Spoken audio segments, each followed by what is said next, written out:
If your business is ordering direct-to-film transfers online like this and using a heat press like this to put them on shirts, then this video is for you. We're going to talk about how you can make more money, how you grow your business, be a bit more profitable, and just learn a little bit about that. We all know that selling direct-to-film transferred prints is a great way to make some money, right? That's why you do it. That's why you're watching this video. But there can be money left on the table, and that's really what we're here to talk about today. So let's go ahead and do some numbers together and hopefully learn some stuff. And I'm really hoping what I'll show you will be impressive.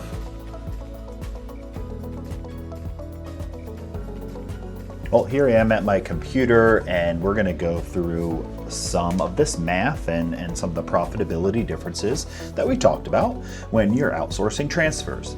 Now, I did do this by hand with a pen and some paper, but I didn't like the way it came out as much, so I'm going to go ahead and do it this way too. So let's go ahead and just talk about some things that you might be doing, right? Let's just say that you're doing an order of 25 transfers. So we'll put 25 into these transfers. Now, your cost per transfer when you're outsourcing, and I checked some popular places where people purchase direct-to-film transfers, and we were looking at about $2.65 for that impressive transfer that I showed you, about a 12 by 4 inch transfer, by the way. And then there was a shipping cost, we could say about $10 roughly there. Now, with the ColDesi 12H2 direct-to-film printer, the cost per transfer was actually less than a quarter. We'll put a quarter here just to make it simple. As we can see, there is a huge difference, about 12 times the cost, right, of difference. So it definitely costs a lot more to outsource because they're doing some of the work for you, right? Well, if we extrapolate this over some time, right, because there's a difference in this cost, about $70. But over a month, let's say you do 12 orders a month, right? This is going to cost you about $75 to do those 12 orders. If you were to do 12 here, it's $915 to get those made. So we have a kind of cost difference, cost delta here of $840. That's in the green, that's in your pocket. And that number becomes bigger over time, right? And that's something really to consider because this is money that you could be making, that you could be reinvesting in your business, etc. So let's go ahead and talk about the numbers a little deeper. All right, so let's just say you're selling these shirts for $15. Right? And it's the same on both sides. Your profit when you're outsourcing is about $3,500. You're shy of $4,500 when you're bringing them in-house. So again, we're talking about the difference in that cost is the difference in your profit, $840. When we take that out to a year, so if you're doing single orders of 25 shirts and you do 12 of those a month, so not even that many garments being sold, right? This is reasonably modest for a starting business. You're increasing your profit by $10,000 a year. It's remarkable. And the most interesting thing about doing the math like this is about the cost to purchase a 12H2, the compact size direct-to-film printer from ColDesi. Now, one of the things you may say is, well, I don't have $10,000 to just buy a printer. So you have to factor in financing. And I went ahead and I put in this second tab here. And I just copied this one and I went ahead and put in a spot for finance payments. So let's just say this is $200 a month, right? Now it changes some of your cost, right? And it changes some of your profit, but still huge number, right? If you are financing this and just putting all this profit back into that, you're like more than 3/4 potentially or more into paying this off. So it becomes thinking about the numbers, with this finance payment, the length of the term or the interest rate or any of these other things that come with financing really start to disappear when you start thinking about, well, if I'm only doing a dozen orders a month, I'm going to pay this thing off by next spring, right? Or something to that effect. Like you're that close to paying it off, and then you end up in this situation where you're doing, larger amounts of profit a year. And naturally, think about if you're doing a lot more orders, right? What if you're doing 25 orders of this size, right? I mean, it's a huge number. You're hiring employees at this point in time for that money to do work for you. Now, one of the things I always like to say, though, is whenever I look at something like, oh, wow, if I'm doing this many orders, $60,000 a year, what's the catch? What's the downside, right? And I think that's important. It's really important to think that way. And I'm glad that you do, because a smart business person would be looking for things like that. So whenever I'm in a situation like this, I always think of pro and con lists. I think that they're great when making decisions, and we are gonna make one right now real fast. In-house, and we'll do this one as outsource.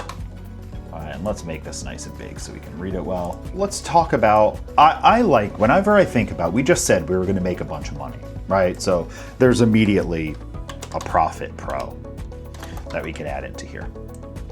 Now, the other side of it is, well, what am I losing then? So why don't we just start with the cons there? If you're bringing it in-house, what cons do you bring? And I wrote some of these down too, so I have my notepad in front of me, but some of the cons we have are, maintenance. You have to maintain this equipment now, right? You've got to clean it. There's some work to do, right? You are getting, going back to the original numbers, you're getting paid to do that work though, right? So there's some work to do. There is also a bit of risk. You now own something. You own a piece of equipment, and anytime you own something, there's a risk involved. What if you have a great month or a great year, you have a big party and somebody accidentally spills margarita right into the printer, right? That's a silly one, but that's real, right? You can, there are things to be, a risk to be taken. And then another big one is space. You've got to find a place to put this now, right? Now, luckily, the 12H2, using that one as an example, it doesn't take up very much space at all. This is a corner of a room. This isn't a giant piece of equipment. When you get into our 24H5E that produces 500 transfers an hour, that's big. But the 12H2 is compact. Now, thinking about that, right, we know the cons, and you're outsourcing now, so you already know the pros of your outsourcing, right? You know that you don't need money. You take the money from the customer, and you place the order, and you deliver it to the customer, and you collect the profit. That is pretty nice, right? Another pro is a reduced risk. Right? You don't own anything. If you just decide to quit tomorrow, who cares, right? You don't have to, you can give up, you don't have to do anything else. You're not making a real commitment. You just stop ordering transfers and it's done. There's no work. Now, we are getting paid to do that work, right? And if you're doing this a lot and you're doing, let's say 20 orders a day, one for every business day, you're getting paid. You're getting paid a full-time salary for some folks to do this work, but there is no work if you outsource it. Now, there are cons to outsourcing too, let's be honest, and you've probably experienced a lot of these. For one, you've probably got to ship these in. So you got to get them shipped. There's shipping delays. UPS doesn't deliver on Sundays. You have to wait 2 or 3 days sometimes to get an order. It's just not instant, okay? Reprints. A customer comes back, can I get one more? Or you made a mistake, right? You spilled coffee on a shirt, you put it on upside down, now you need 2 more to fulfill the order, and you've got to order 2 more transfers, and now that cost is no longer $2 because you didn't order 25, now they're like $3.50 plus shipping. So it comes out, those last 2 cost you 2-3 days to get it, plus they were like $6-7 a piece, killed your profits. Then there's errors, right? Errors is a tricky one. because yes, they might make a mistake, which is annoying, whoever you're outsourcing to, but what if you made a mistake? What if you spelt the word impressive wrong? Now you've got 100 transfers spelt wrong, you got to reorder them, another 2 days. When you're doing it in-house, you can fix those errors as they're happening live in real time. The speed is down, right? Like everything is slower for you. You have to go online and place an order. You have to wait for the order to be delivered. Again, delays. You can't deliver the same day. If your customer says, hey, Saturday, hey, do you think you can make me some shirts, get them to me by Monday? That might not be happening if you're outsourcing, right? But you could take some time on Saturday afternoon or Sunday and print them yourself right then and there if you own this business. Another one is control, right? You have control of everything when you print yourself. When you outsource, you're very limited on control.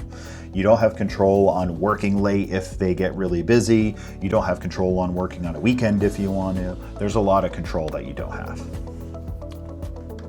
And then the last one we talked about already, your cost is up. It is potentially 12 times, 10 times, 15 times more to produce these transfers. All right, now it is important to talk about some in-house pros, right? We know it's more money. That was an easy one. But what else, right?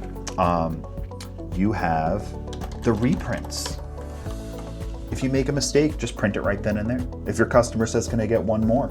Just make one more right there, right? If there is a mistake, you spill coffee on a shirt, you just fix it right then and there. So you have that control, you could do reprints. I like this one a lot, actually. You become a master of printing. You now have gained a skill. If you are outsourcing, you don't know anything about running a printer, maintaining a printer, and you get that skill when you bring it in-house. People pay a lot of money to have that skill. And that continues to grow. As you're doing 100 orders a month, that continues to grow to ridiculous dollar amounts, right?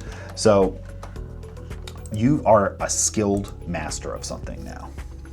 There's also some interesting things like tax benefits. You purchase equipment, now you own capital, you've invested. So there's some benefits like that.